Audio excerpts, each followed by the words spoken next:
La Parca nos convoca a una fiesta, pero esta no es una fiesta cualquiera.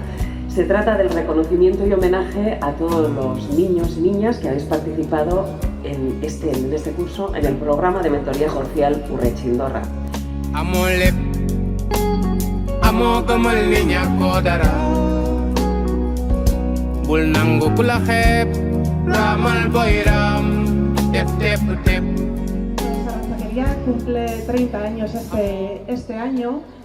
Y bueno, estamos de celebración en parte, ¿no? Porque muchos de los motivos que dieron lugar a que nos organizásemos como organización, pues hace ya 3 décadas, todavía siguen siendo objetivos de reivindicación.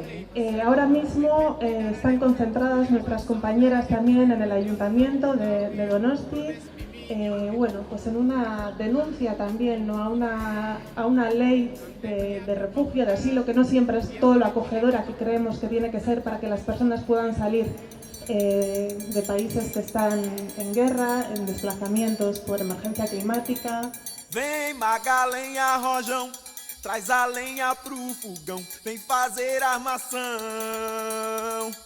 Hoje é dia de sol, alegria de coió, é curtir o verão. Ye, ye, ye, ye, ye.